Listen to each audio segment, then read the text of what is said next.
ఇక్కడ మాట్లాడిన గౌరవ ముఖ్యమంత్రి గారు, మంత్రులు, మా నాయకుడు కేటీఆర్ గారు, బట్ నాకున్నటువంటి అనుబంధం వేరే అధ్యక్ష.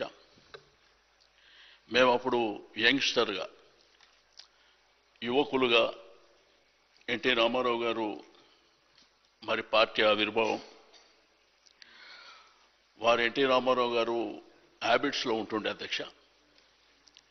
పార్టీ కార్యాలయం హిమాయత్ నగర్లో, గోపీనాథ్ గారి ఇల్లు ఆ ఎదురుగా హైదర్ నగర్.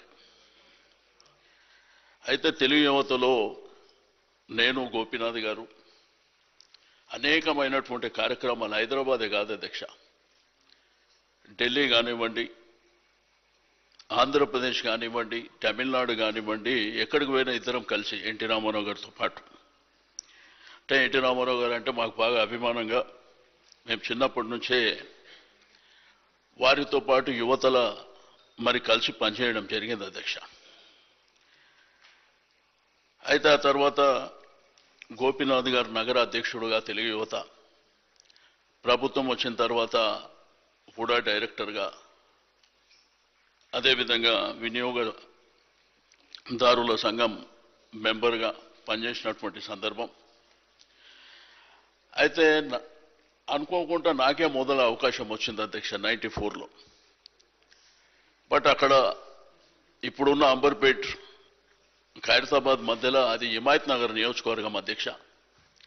బట్ అక్కడ ఉన్నటువంటి పరిస్థితులు అనుకూలంగా లేకపోవడం మూలన మరి అక్కడ నాకు అవకాశం అక్కడ సికింద్రాబాద్లో రావడం, తర్వాత నేను గోపి కూర్చొని మాట్లాడుకున్న తర్వాత సరే దేవుడు ఉన్నాడు, భవిష్యత్తు ఉంది, పార్టీ ఉంది, మా నాన్నగారు ఉన్నారని ఆ తర్వాత జూబ్లీహిల్స్కు వారు షిఫ్ట్ కావడం, ఆ తర్వాత ఎన్టీ రామారావు గారు మరణించిన తర్వాత చంద్రబాబు నాయుడు గారి నాయకత్వంలో మేము పనిచేయడం,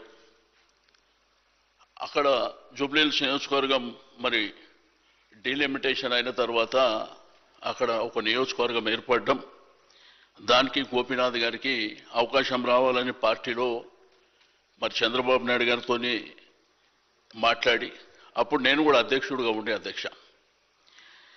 ఆ తర్వాత నేను అప్పటికే 3 సార్లు శాసనసభ్యునిగా ఉన్నా కాబట్టి నా సనత్ నగర్ తర్వాత 2014లో మా 2 కాన్స్టిట్యున్సీలు బార్డర్ అధ్యక్ష. నేను సికింద్రాబాద్ నుంచి ఇక్కడ షిఫ్ట్ అయినా, గోపి జూబ్లీహిల్స్. నా నియోజకవర్గం కంటే ఎక్కువ నేను జూబ్లీహిల్స్ తిరిగిన అధ్యక్ష. ఎందుకంటే నాకు ఎప్పుడో 15-20 ఏళ్ల కింద అవకాశం వచ్చింది, తోటి యువకులం ఇద్దరమే, కానీ గోపికి ఫస్ట్ టైం అవకాశం వచ్చిందని ఇక బోరబండ, యూసుఫ్గూడ, రైమత్ నగర్, ఎర్రగడ్డ, షేక్పేట్, వెంగళరావు నగర్, జూబ్లీహిల్స్లో ఉన్నటువంటి స్లమ్స్, నేను ఎట్టి పరిస్థితుల్లో గోపి గెలవాలనేటువంటి సంకల్పంతో పనిచేసినాం అధ్యక్ష. బట్ మొదటిసారి ఎమ్మెల్యే అయిన తర్వాత ప్రజలకు అందుబాటులో ఉండడం, నిరంతరంగా అంటే ఒక ప్రభుత్వ కార్యక్రమాలే కాకుండా తన సొంత కార్యక్రమాలు కూడా డిజైన్ చేసుకుంటుండే, ఒక పండుగలు వచ్చినా సొంతంగా కార్యక్రమాలు చేసేటువంటి వ్యక్తిత్వం అధ్యక్ష. ఆ తర్వాత 2 రాష్ట్రాలు అయిపోయినాయి.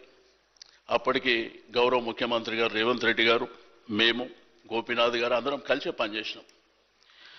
ఆ తదనంతరము 2 రాష్ట్రాలు అయిపోయినాయి కాబట్టి మరి గౌరవ పెద్దలు కేసీఆర్ గారు మాతో మాట్లాడినప్పుడు, 2 రాష్ట్రాలు అయినాయి, మనం కలిసి పనిచేసుకొని మన రాష్ట్రాన్ని అభివృద్ధి చేసుకుందాం అన్నప్పుడు మేమందరము మరి ఇక్కడ టీఆర్ఎస్ పార్టీలో చేరడం, కలిసిమెలిసి పనిచేస్తుంటాం అధ్యక్ష.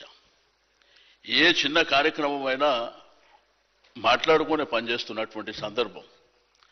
బట్ అన్ఫార్చునేట్ ఏంటంటే తన ఆరోగ్యం అనేది ఇంత తీవ్రంగా ఉంటుంది, తను ఇంత చిన్న వయసులోనే మనం కోల్పోతాం అనేటువంటిది కలలో కూడా ఊహించలే అధ్యక్ష.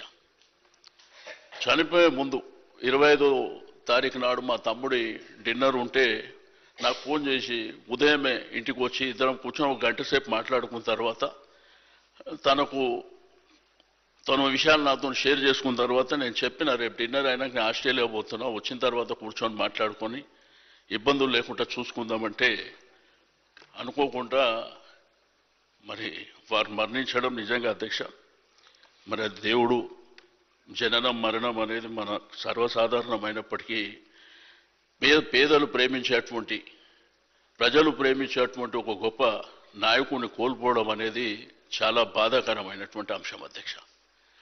బట్ మన నిండు శాసనసభలోనే 2014 నుంచి కంటిన్యూగా అధ్యక్ష,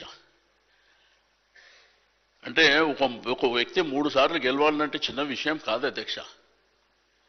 ఇప్పుడు కరెంట్ రాజకీయాలు అన్ని టెంపరరీ రాజకీయాలు అయిపోయినాయి. బట్ రియాలిటీ అనేది వేరే ఉంటుంది అధ్యక్ష. బట్ అట్లా హైదరాబాద్ జంట నగరాల్లో కంటిన్యూగా గెలవడము మామూలు విషయం కాదు అధ్యక్ష. బట్ ఆ నియోజకవర్గ ప్రజలకు ఒక గోపెన్నగా నిరంతరం పెద్దలు శ్రీధర్ బాబు గారు ఇంతకుముందే చెప్పారు, వాళ్ళ తమ్ముడు చనిపోయినప్పుడు కూడా ఆ ఫ్యామిలీ రాజ్ కుమార్ చనిపోయినప్పుడు ఆ ఫ్యామిలీ అంతా బాగా డిస్టర్బ్ అయింది అధ్యక్ష.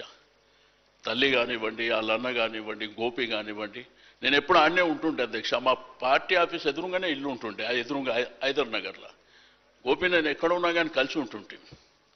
బట్ ఈ విధంగా శాసనసభ్యుడిగా 3 సార్లు ఉన్న తర్వాత శాసనసభ్యుడిగా మరణించడం అనేది కూడా చాలా బాధాకరమైనటువంటి అంశం.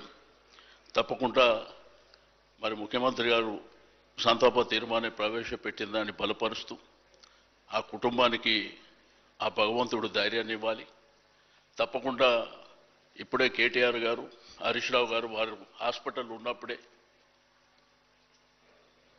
మిగిలిన కార్యక్రమాలన్నీ జరిగే వరకు పార్టీ అన్ని విధాలుగా అండదండలు ఉంది. తప్పకుండా ఆ జూబ్లీహిల్స్ నియోజకవర్గ ప్రజలకు మీ గోపన్నని ఎట్లయితే మీ గోపన్న, మా గోపన్న, మనందరి గోపన్నను కోల్పోయినామో వారు చిరస్థాయిగా ఆ జూబ్లీహిల్స్ నియోజకవర్గ ప్రజలకు గుండెల్లో ఉండే విధంగా మేము కార్యక్రమాలను కూడా తీసుకుంటామని చెప్పి నేను ఈ సందర్భంగా తెలియజేస్తూ నాకు ఇచ్చిన అవకాశం ధన్యవాదాలు అధ్యక్ష. ఐ రిక్వెస్ట్ శ్రీ వెంకటరమణారెడ్డి గారు.